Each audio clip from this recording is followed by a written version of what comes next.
Tatiana. I'm a licensed professional counselor working with young adults, women, couples, and specializing in sex therapy. I'm Heather. I've been a Brit Track volunteer for 7 years now, and I'm over here for Queen Charlotte. I'm Jenna. I'm a professional nerd, and a lot of times you can find me over at American Sci-Fi Fantasy, and this year on the kids track. But I'm very grateful that I've been on the Bridgerton panel for a couple years, and Liz was like, "Hey, do you want to do Queen Charlotte?" I'm like, "Hell yes, I do." I first want to say that, Liz, you are not a hot mess. You pulled this together very quickly, and thank you. She fought for it. Good evening, everyone. My name is Omishade Richardson. I am a professor at Spelman College. I'm a counseling and educational psychologist. I teach in both education and psychology, and I also teach a class that all first years have to take, where we take history that has been mistold and we resituate African people and women in history that has been left out. My name's Nikki. I'm a qualifier. My name's Nikki Beebe. I've been coming to con since 2007. I've jumped around and volunteered a lot of different places. I've been with Brit Track for my second year now. And I love Queen Charlotte and excited to talk about it. All right. These are amazing people, and I want you guys to know that the history that you sure to learn about, stories that we're being told, that is kind of the theme of our track. So this was actually a really great panel for us, and we're really excited to partner with the Brit Track to do it. Because how many people in this room knew that Queen Charlotte was a real Queen Charlotte? Yeah. All right, brilliant. Because one of the things that we do want to make sure that we get a chance to tell you all is where the difference between the story version of Queen Charlotte was and where the real Queen Charlotte was. It was a wild time in history. King George was, as you guys kind of saw on the show, as we all know from the American Revolution, a little more crazy than the standard king. And Queen Charlotte had a massive burden to bear. So we were glad that she is a part of this story. So with that in mind, I'm going to throw out my first question to the panelists. King George gives Queen Charlotte Buckingham House while telling her he's going to live in a separate estate. Y'all, what a crazy way for a marriage to start. When the day that you get married, he goes, "This is yours. How nice is it? And I'm out." How does that set the tone for their overall dynamic? This is how their relationship starts. First day, their wedding day. What do you guys think of that? How does that change their relationship? Aha, I started hard. Yeah. Well, I will say, that was literally like they met an hour before they got married. So that's like reality. That's not the Bridgerton universe show. But anyhow, so they literally had just met as well.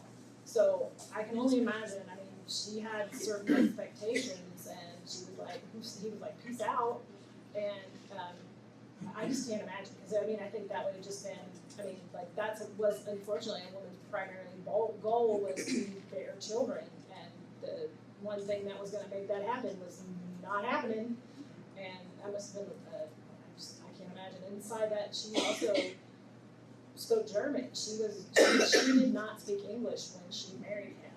So the level of isolation, not only being, separated, not having a home with her husband, she didn't even speak English. So I mean, I just can't even imagine. It was insane to me. Absolutely. I was going to say, first of all, I have some friends that wouldn't mind that setup. Everybody's like, There are some days. so, but also it kind of set the stage that, we're married in name only. Like, this is for the country, not necessarily for us. Even though, they're meeting, in terms of the show, even though in their meeting, he did seem like he was good, and she was excited after she met him.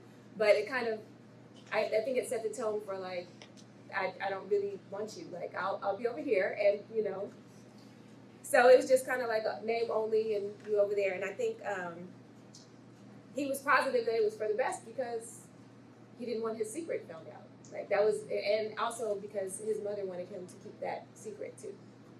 That's how he had been raised. That's how he had been always told that it had to be. So to him, he didn't understand why it would be a problem. So, and he's like, well, I mean, obviously this is how it has to be. The queen has told me this is how it has to be. This is how it's always been. So for him, it was normal. I do have to say, it does make me question how sex education went back then. It's like, if you need an heir to the royal family and he lives in a different house all the way like across town, I don't know if you know how this works. She definitely did not know.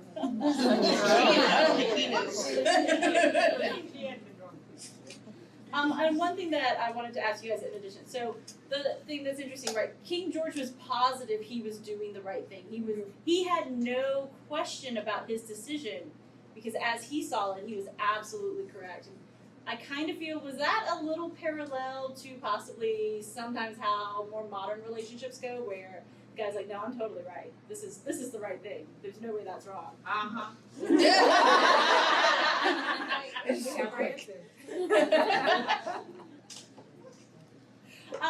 So one thing that they talk about in the show, which is unique to just the show, was the Great Experiment.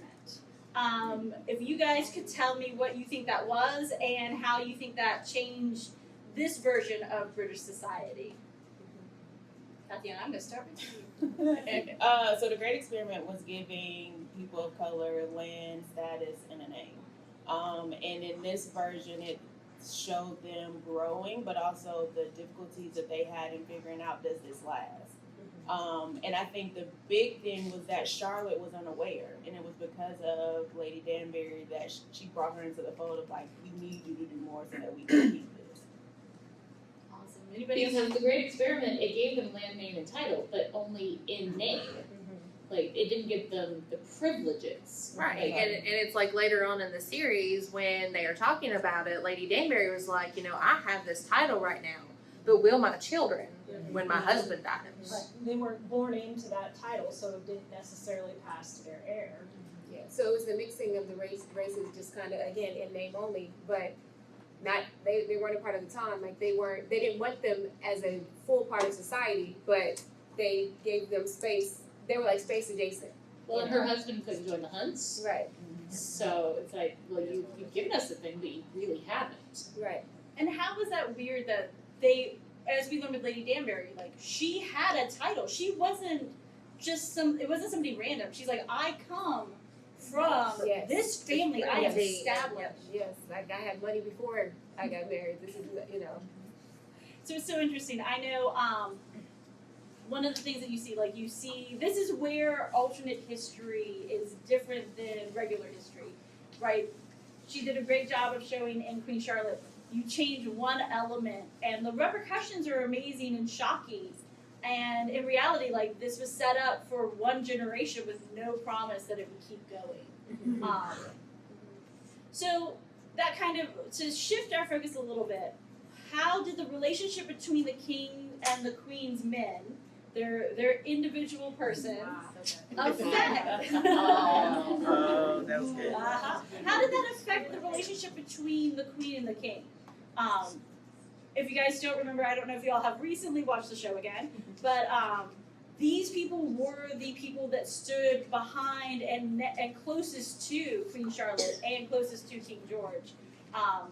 In fact, let's be nice, and if you guys want to talk about what that special relationship was, in case anybody forgot, we can just go ahead and say that part, and then what y'all think about how that affected the king and the queen. So, as a queer person myself, I have a lovely wife. Seeing an actual gay love story on a Regency screen made my heart so very happy. And I think at least for the purposes of the story, it also meant, okay, the king is trying to separate himself, but I want to be next to you, because that's the only time we get to be together. So you need to get your boy in gear. Because otherwise, you ain't getting this booty. Sorry, I'm here with Crash Collins all weekend. And I don't know if any of y'all live that life where you're like, oh no, wait, my best friend is over here being like, I need you two to get along so I can go back to dating your husband's best friend. Otherwise. Okay, so I've got this audience for you guys, or this question for you guys, the audience. Who here loved Lady Danbury? Yes. Okay, and then we're gonna ignore who I'm making eye contact in the front row. Right.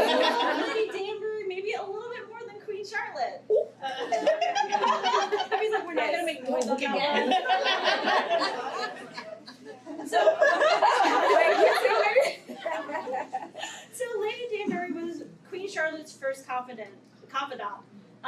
Do you guys feel like that was a genuine relationship, or do you feel like that was forged by the stress that was being put on Lady Danbury? I think it started as the stress, but then it did turn into like a legitimate friendship between them. Because Lady Danbury first started, kind of like nudging Charlotte along in certain ways because she wanted her children to be able to keep their titles after she and her husband passed on.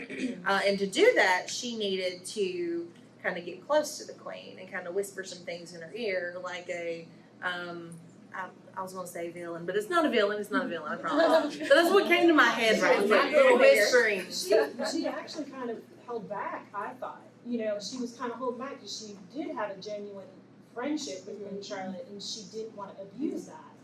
And then in the end, Queen Charlotte's like, girl, you need Be to real tell with me me. what's going on. I am here to help you handle this business, but you gotta tell me the business. Right, because when Princess Augusta asked her, she didn't tell all the business that she knew. She withheld, those things. So I think that it started off as like, they were there very awkward, but it grew into a friendship. And I thought it was really, interesting to me, talking about that piece, how Lady Danbury, she drew the diagrams and the pictures to kind of explain the mechanics of sex. But what's interesting to me though is that she hadn't really fully experienced it herself. Like she knew the mechanics, but she hadn't had like a full experience because of what her experience had looked like. So that was very interesting to see how when Queen Charlotte and George actually finally do get together, like their stuff is a little bit more. It's intimate as compared to the mechanics that she's taught. Yeah, there's a drastic difference between the two relationships between Lady Danbury and her husband, and Charlotte and George. Mm-hmm. So and you can definitely tell that in certain spicy scenes, because it's not there was like genuine affection after a while with Charlotte and George, where it was just kind of a routine kind of. Oh man, here we are again. So that brings me to my next question. I'm gonna make y'all go down the line because this one is rough. By the way, this will be fun for y'all. It's not for my panelists. How would you, if you have been in the position where you have to teach the Queen of England, how would you have handled that? And I am, starting at the end. Who I should have said here. So, if I had to do it, I think again, well, it would be very interesting for me since I'm actually asexual, so I haven't actually had sex, so that would have been really fun. But I know, but I know enough about the mechanics. Drawings definitely would have helped. I mean, if I had I might have gotten some actors in to like, okay, so now we're gonna demonstrate this, and I do find it interesting that the relationship between the Danburys. I hope we get to come back to that because I have some very interesting thoughts that I'd like to share about the relationship between the Danburys. Oh, if you're asking me like as me, so you take your leg. Let's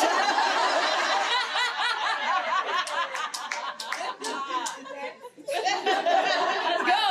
So are we talking in like the 1700s or like modern day?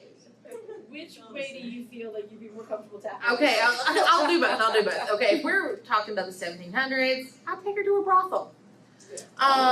Or we're talking modern day. I'm just pulling up Pornhub. That's good. Smart. Alright, I'll tell a little story on myself. When I was having the first talk with my young child about where the birds and bees and whatnot, and I was like, okay, I'm gonna do this. I went to the library website and I reserved every book they had, child appropriate for the subject, so that I could review them and would pick which one I wanted to discuss with him. And I swear to God, that next day he said, "Mom, where do babies come from?" I was like, "We are going to talk about this. I have to go to the library and pick up a book." And he goes, "You don't know?"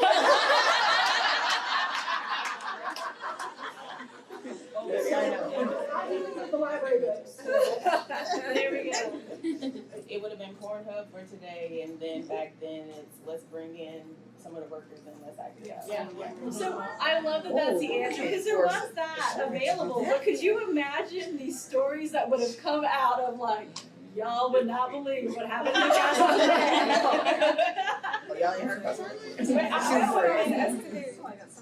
Because of her relationship with her husband, I think it also heavily influenced the advice that she gave to the queen because she only had one frame of reference. Right.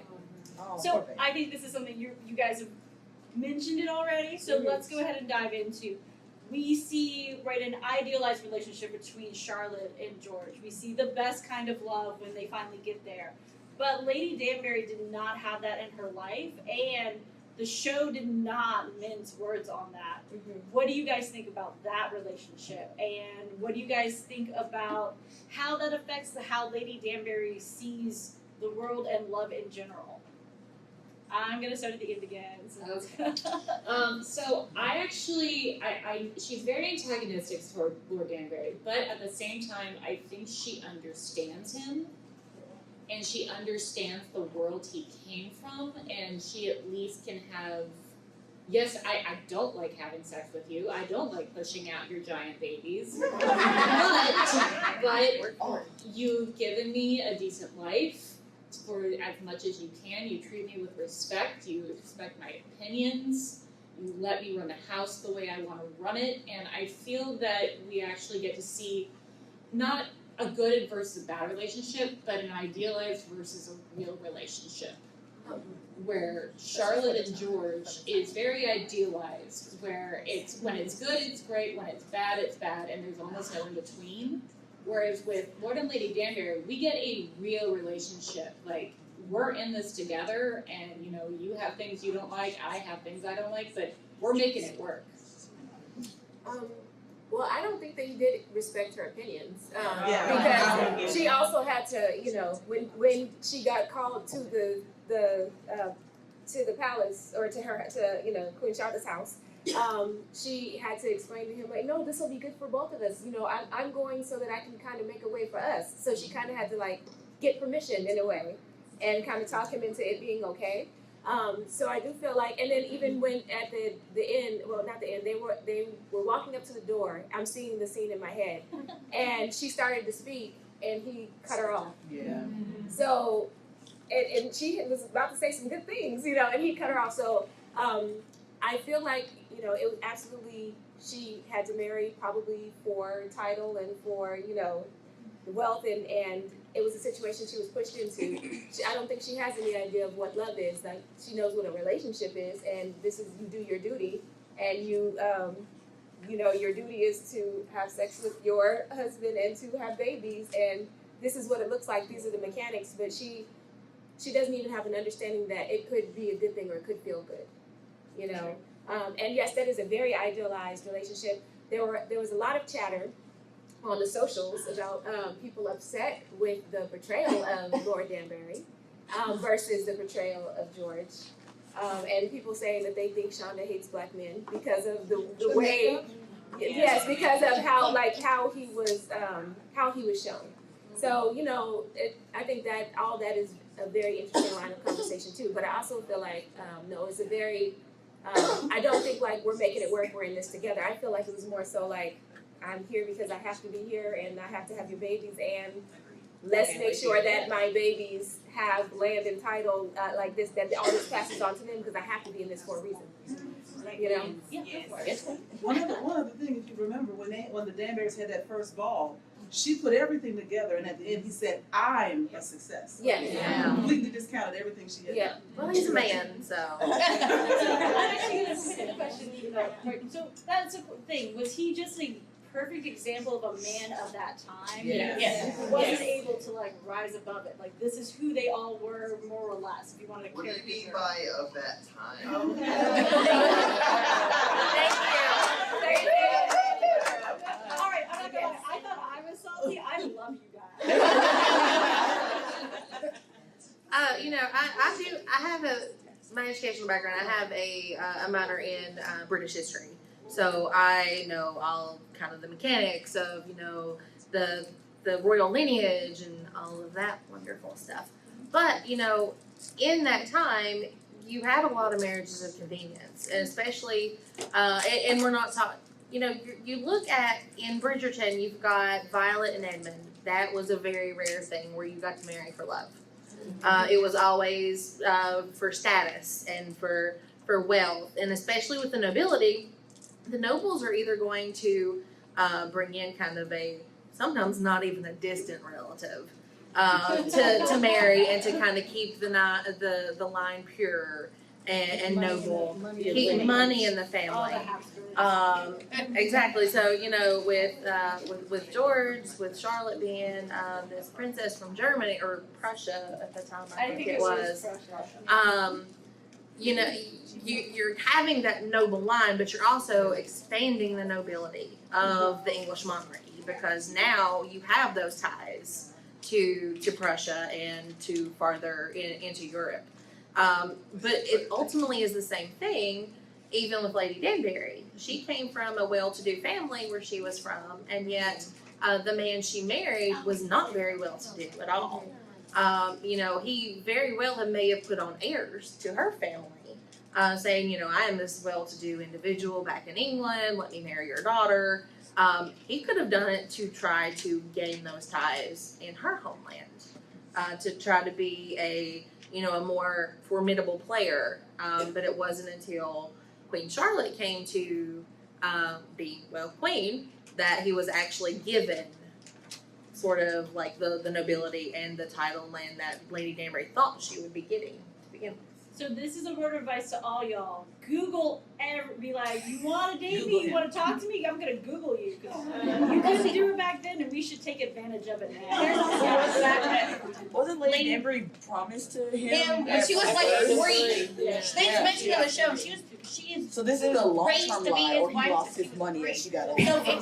it Yeah, it's crazy. Research every monarch before you marry him. I think she was pragmatic about the relationship. It wasn't. It was never. Love was never a question in her mind for this relationship. And I mean, you know, she definitely laid back and thought about England, if you know what I'm saying. And I don't think he cared either. You know, I mean, he got to do what he wanted to do, so He got heirs. He didn't.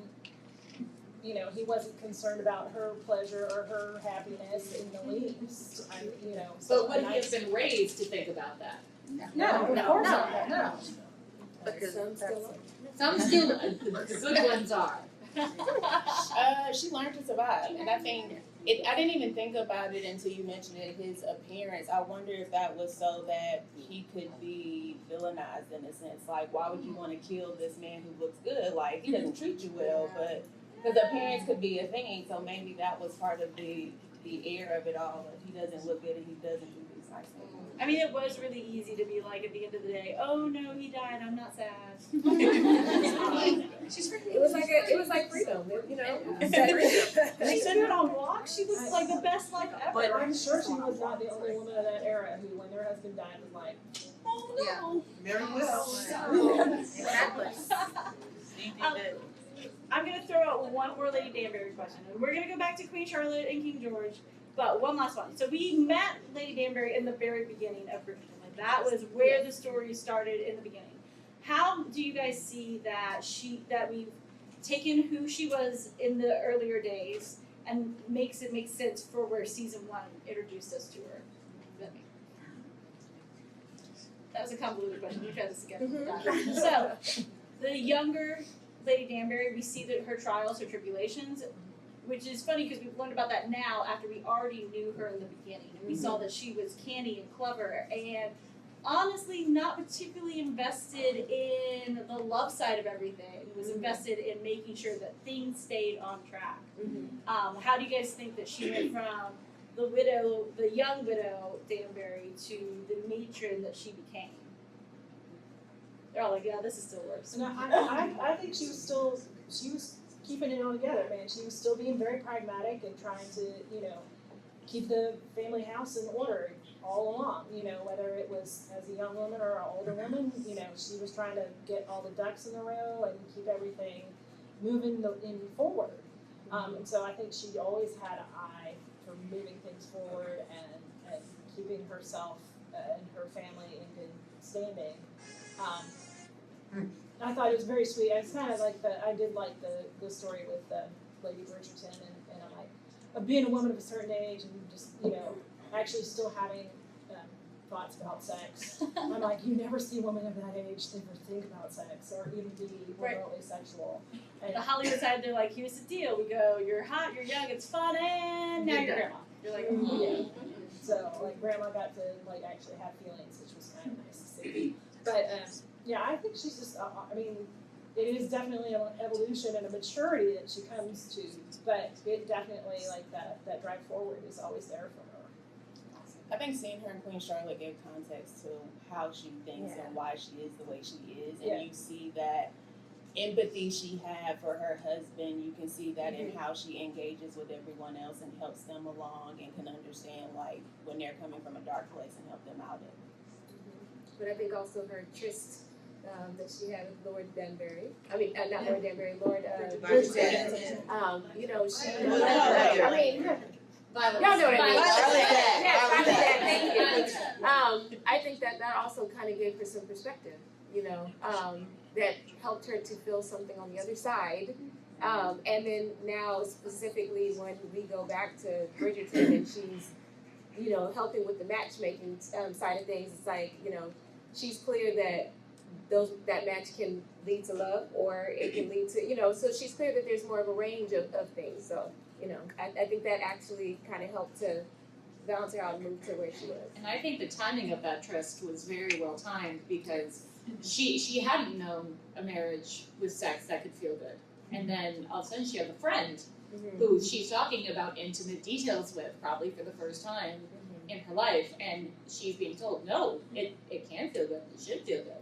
And then she meets this man who, and she's like, oh, maybe I should try making it good for me this time. And so she does. She's like, okay, going forward, let's see if we can make it both for all the women going forward.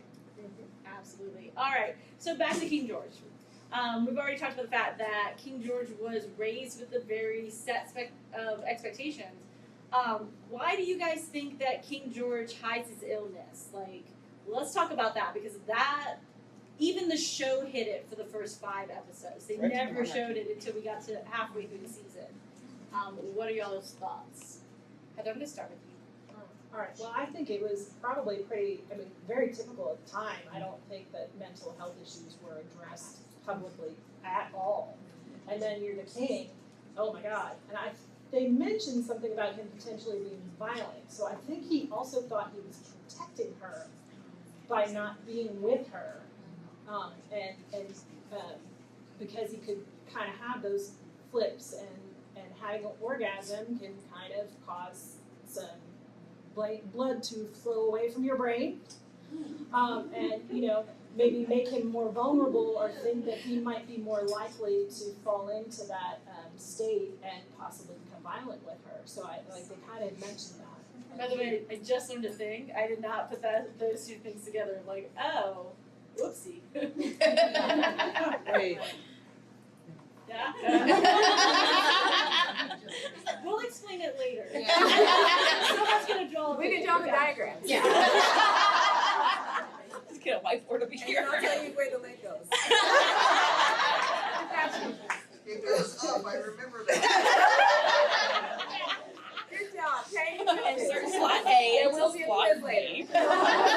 Take home test. Don't worry. Oh no, there's one more. What are y'all's thoughts about his illness? And I mean, the king is the protector of the realm. So if you are ill, whether it was mental or physical, you're going to be challenged because people don't feel like you are able or fully capable to do this position.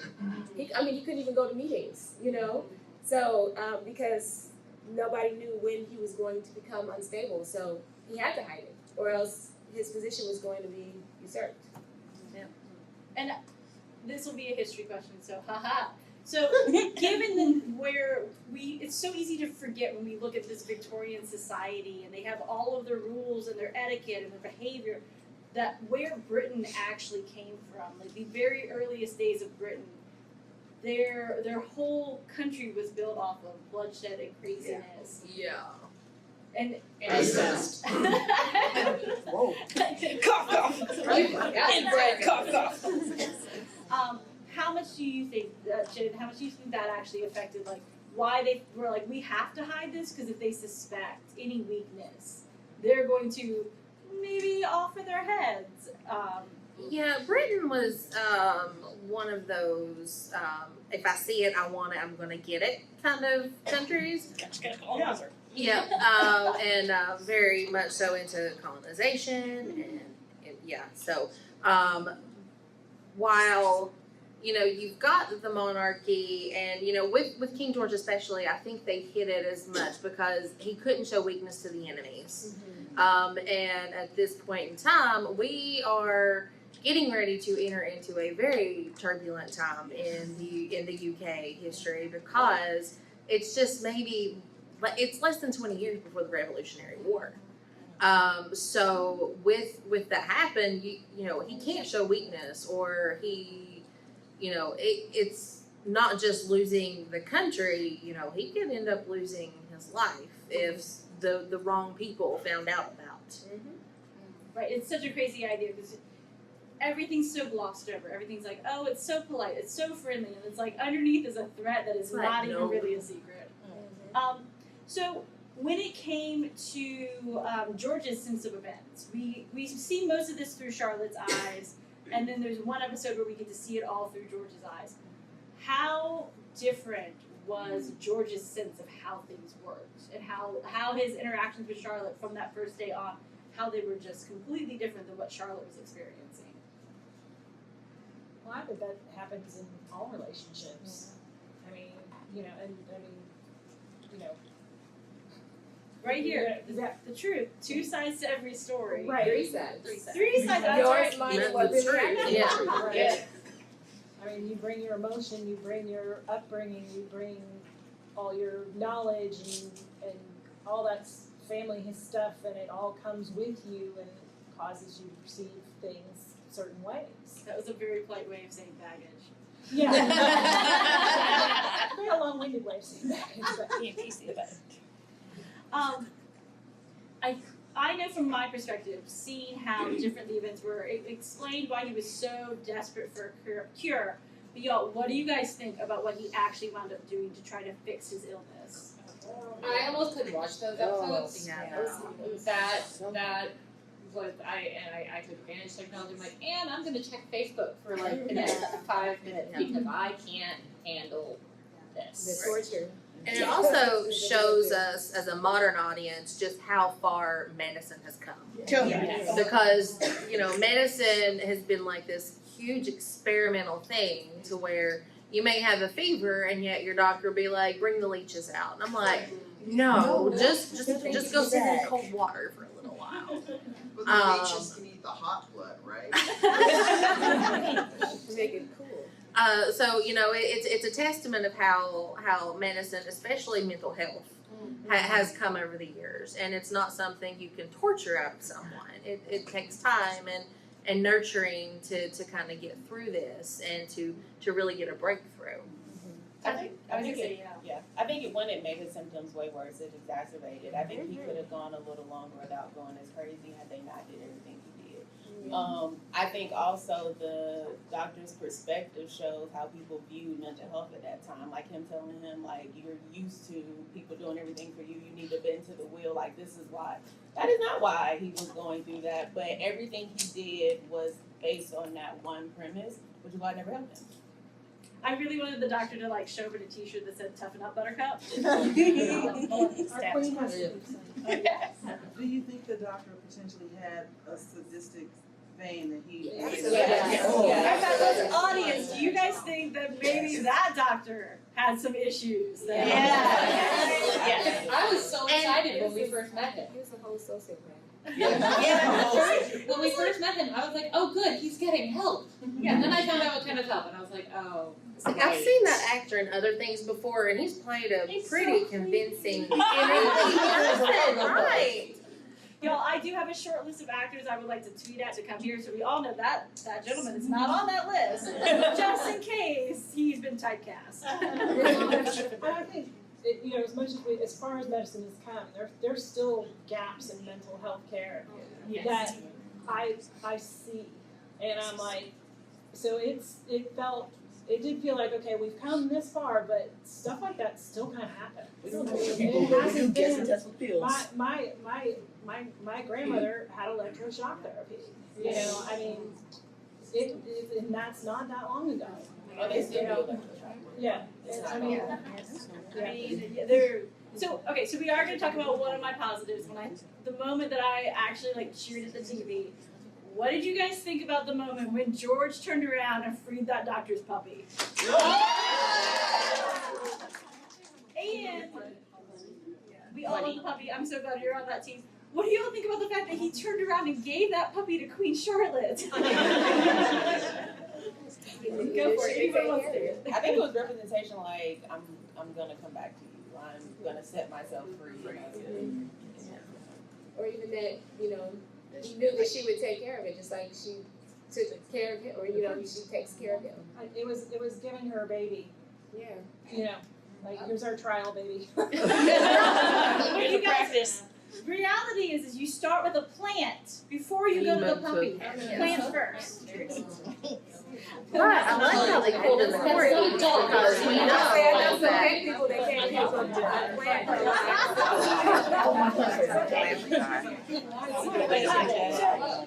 One thing that is funny about the British monarchy is a relationship with yes, it's corgis because if you know anything about the royal family today, the late Queen Elizabeth II, she raised corgis, and so to have the corgi being the symbol of, okay, I'm going to give this to you, I was like, that's a nice little tie-in to the modern day. Okay, so I'm gonna pause. Oh, go ahead. Pomeranian. Yeah. Oh, it was a pump, never mind. I'm thinking of the corgi is in this building, so. 1 second, guys. I want to pause right here. So it is 8 o'clock. If you guys do want to go to another panel and you want to leave, please take this time right now. If you don't, I'm gonna ask 2 more questions, and one of them is gonna be a fun, tough question for our panelists. Awesome. I do want to apologize. I know this is going over and it makes everything else just so much harder. Bye, have fun storming the castle. You're a little too excited about fun, tough questions. Anyone else who had to do a panel that I've already moderated, they're like, I'm going to break you. Yep, the Mrs. Maisel panel. It was so much fun. All right. So you I and appreciate that doctor, huh? All right, so I appreciate everybody who is willing to stay. Again, we're going to leave the doors open. Sorry, I did not tell Austin this. So we're going to leave the doors open, and we do understand if you guys need to leave because this is extra time that I am just taking from y'all. But We're giving to us. there we go, or a gift that we give to each other. How lovely. So here's my tough question. What did you guys think about the fact that when Charlotte decides that she has enough, she is going to leave, and she writes to her brother in Germany that she found out she had no place to go? Oh no, I'm sorry. Right? To Germany, I get it. So that her brother rejected her. Yeah, that didn't surprise me in the least. She was Queen of England. You know, you don't get to sit and be like, I mean, look what happened to Harry. You know, you don't peace out from the royal family. But you know, I mean, my grandmother, different grandmother, my grandmother on the other side married a man who was adulterous, had multiple affairs, and when she went to leave, she wanted to leave him and go home to her parents, and her parents said absolutely not. So, You just don't do that. right. Yes. I mean, and that was the 50s. So It's absolutely crazy. He was like, no, takes me back. Well, Yeah. I think it also depends on, you know, the dynamic of the family. Yeah. Because I know if it's like, you know, my family, oh, they would take me back in a heartbeat. But like, you know, especially with Charlotte, she was groomed from a very young age to marry into royalty, and that's where she's going to stay. Right, Doesn't matter how awful it is. right. And they've already started, you know, they started the process of the alliance between Prussia and England. And her brother's like, oh no, you don't get to take that back. And if you leave, they take that back. Right. And then our country falls. So it unfortunately, she wanted to make the selfish choice, and we wanted her to be able to make it, but unfortunately, politically, it was just not a possibility. Oh, I think just even societally, the society at the time, anybody, like you didn't get divorced. It just did not happen. I mean, now you got to move to your country house. Right. Which is the worst if you start off in the country house. Right. Okay, so, and I'm gonna start Tatiana with you on this one. So what they wind up calling it in the show is that we talk about half of George. And what did that mean? That what Charlotte was gonna get was just half of George, and what Britain was gonna get all of my historians, what Britain was gonna get was only half of George. What do you think that meant? Only the half of him that could be sane enough to engage with normal society. Yeah, not the whole of him, because it was just very random when he would be completely present. I mean, Farmer George was delightful, but apparently he was buck naked at the howling at the moon. I know, right? It's always fun in a moment, but there are times when you're like, I didn't expect naked people, and I wasn't really not set up for that. So anybody else, what do you guys think about the half of George, the country and Queen Charlotte is left with? Well, I mean, I think historically the king is bound to the country. I mean, you look at oh gosh, can't think of it. The one who married Wallace Simpson. Oh my gosh! Right? Like, I mean, that's Y'all, the British monarchy, real life and fictional life, they are some strange fellows. right. And I mean, but there's no question, I think, even for the Queen or for the King, today, they're brought up to serve their country. Like, that is part of who they are, and they can't necessarily, you look at Harry leaving. You can't do all the things you want to do because you want to do them because you are a member of the royal family. You have to behave in a certain way. You have to wear a certain color shirt. You have to wear certain color pants. You gotta have, a certain length to your jacket. I mean, So many is rules. so many rules. And for to be the king, you're married to your country really before you're married to your wife. But, if we really think about it, the only thing that we saw him do that was kingly was marry Charlotte. Okay, So did we really get half? Did they really get half of him? Because she didn't either. Like, she got a quarter of him. Right. So But interestingly enough, he was faithful to her. yeah. Historically, They were both faithful to each other, yes. Yeah, they did not have affairs, which was very unusual for the royal family. I mean, I don't know if you guys have gotten to see The Great. I do encourage, watch The Great. It is brilliant. But as we learned at the same time in Russia, that is craziness. It was anything, anywhere, all the time. But I think with the half of George, I don't even know that he got half of George. Yeah. Right. He didn't get to be his whole self because he was never allowed to be his whole self. His entire life, the Dowager Princess was like, oh no, you are the little piece that we show to society. You don't get to be anything else. So even the giving her half, I think, was as much as he thought he could when he didn't even get a whole self. He only got to be himself when he was with his telescope in the observatory. All right, so I want to put one plug in. If you guys enjoy these conversations about mental health, and especially mental health and history, we have other panels along this line. Filter to alternate historical fiction track. We're the first one at the top of the list. And check it out because we have a couple of others, and some of my fabulous panels are going to be coming back for this. Unfortunately, I did borrow the Brit Track and promised I'd give them back, ironically, at 8 o'clock. So, haha, I've already lied. So there are more of this conversation to happen, and the thing is that mental health and history are fascinating because it has, in some ways, changed and developed, and then some things have not changed at all, and it's wild to see. So my last question, my fun question, and I want to go all the way down the line. We're going to start at the end. What love story in this Bridgerton universe do you really want to see? We're like, if we're doing another spinoff, I want this. Catherine or Rebecca? You guys are gonna hate me, and I don't care. Boys. Eloise and Penelope.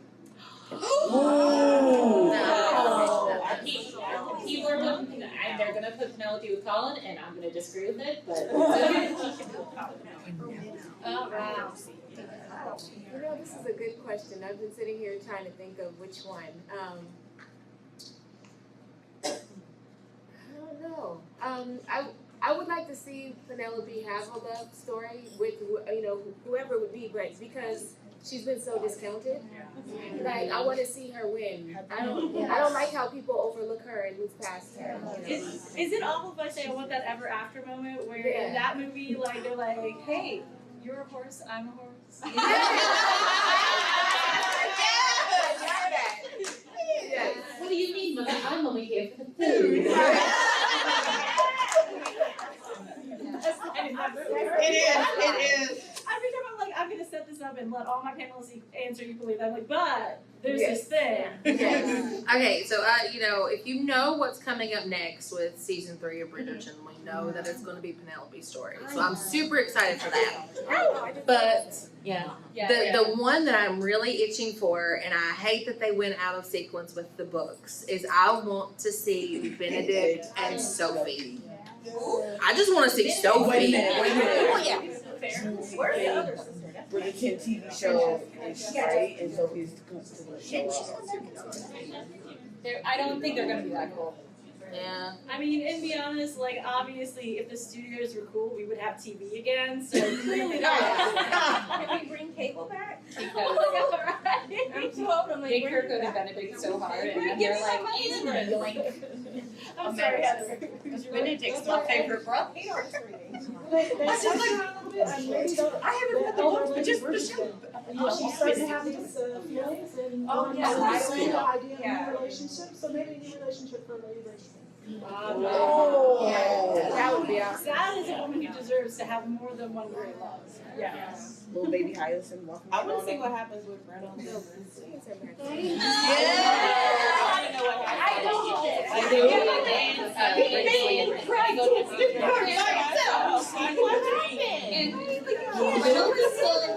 I googled it and basically it is Brinsley when he's dancing alone at the end and saying that they married their jobs.